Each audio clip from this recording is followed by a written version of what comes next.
For more on the border, New York City, and the future of the Democratic Party, let's bring in former New York City Mayor Bill de Blasio. Mr. Mayor, thank you for joining us this afternoon. You signed a number of pieces of legislation when you were mayor that limited ICE's cooperation with the New York Police Department. Do you regret, or do you think that maybe you've done things that you would have done differently looking back? You know, Rich, I just want to comment on the story just before. I mean, it's disgusting that someone, or those two guys, would commit those crimes and be still in this country. So I want to be clear. I don't think anyone who respects law-abiding immigrants should ever tolerate the notion of criminal, violent immigrants being allowed to stay in this country. So I just think this is something that Democrats, Republicans, Independents, everyone should agree on.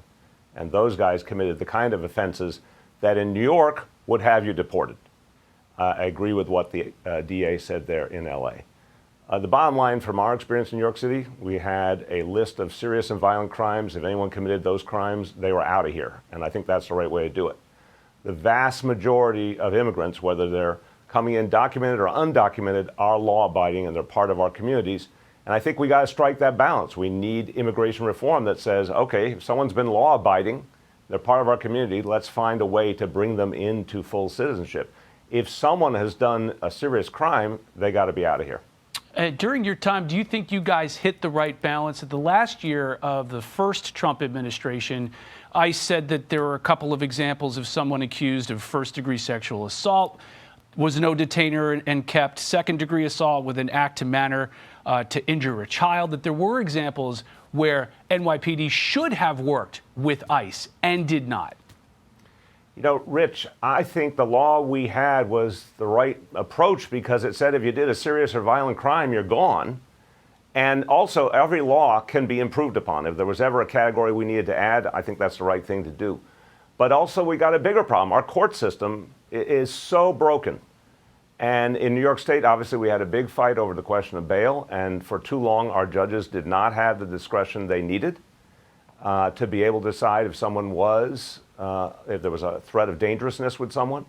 So it's not just about the immigration issue. It's about fixing our court system and making sure that if someone has committed a serious crime, it actually leads to a conviction and action, not constantly having someone out on the street. So there's more to this than meets the eye, but the bottom line is I think our law was directionally right, but it can always be improved upon, and we should. That, you know, this is something I think Democrats and progressives should never be afraid to say, hey, there's something we got to do better. I, for one, thought what happened at the border during the Biden years was broken and was not what we should have been doing as a matter of substance, nor as a matter of showing the American people our values. Because every Democrat, every progressive should want a secure border. I certainly do. Mm-hmm. But if a law needs to be tightened up, laws are there to be improved upon all the time. You know, you go a little bit north in your city, in Manhattan, you've got the Trump administration canceling $400 million in grants to Columbia University. What do you make of what's going on at Columbia? The New York Police Department got involved last year. Do you think that was the right approach? Yeah, look, that was a bad situation all around, Rich. I'm someone who supports the state of Israel. Don't agree with the Netanyahu administration, but I do support the importance of the existence of the state of Israel for this world. But what happened at Columbia was such an on-again, off-again. I felt the Columbia administration just didn't handle it right. The way to handle something like this is say, if you're having peaceful protest, that's great, that's American. If it starts to get violent, if it starts to lead to destruction of property, draw the line, strong, hard line. Columbia didn't do that. I don't think they had a clear approach.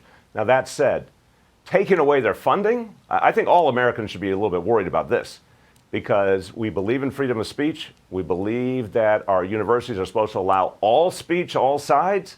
So when you start to penalize a university, even if they made some mistakes in the way they handled their security, that's a very, very slippery slope. Also in New York, you got a mayor's race. Quinnipiac Yes. says 11% of registered Democrats would support Mayor Adams, 31% for former Governor Andrew Cuomo. Who would you vote for? Well, I'm not going to get into that just yet because there's a campaign to be had. And I think what's going to happen, Rich, is someone's going to emerge as the leading alternative to Andrew Cuomo. And I think you're going to see a real race here. Andrew Cuomo's certainly got experience and skills, but He has a slew of negatives. Obviously, the many examples of harassment of women he's been charged with, the horrible things that happen around the nursing homes and the loss of life during COVID.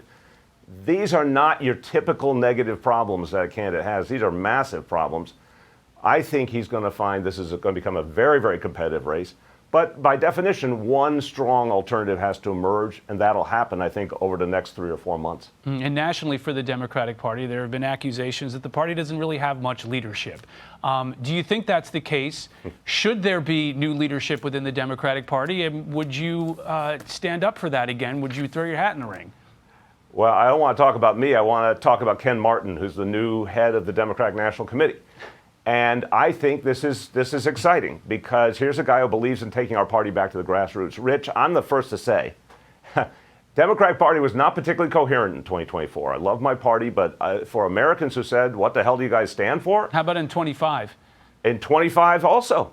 I mean, again, I don't think we should be ashamed to say we're not where we need to be. But I think there's so much we can do right now. Donald Trump and Elon Musk, to many, many Americans, are going in too radical a direction. A Democratic Party can get back to its base, which is working people, talking about kitchen table issues, health care, lowering costs. We didn't do it in 2024. We can do it in 2025. And what's exciting is we've got a party chair who comes from the grassroots, comes from the Midwest, and believes in taking the party back to the people. The real leadership, the real energy comes from the grassroots. That Democratic Party could have won the 2024 election, bluntly, and could certainly win in the future. So I'm excited to have a DNC chair who actually cares about the grassroots, not the coastal elites and the big donors. Okay, former New York City Mayor Bill de Blasio, thanks for joining us this afternoon, sir. Appreciate it. Thank you, Rich.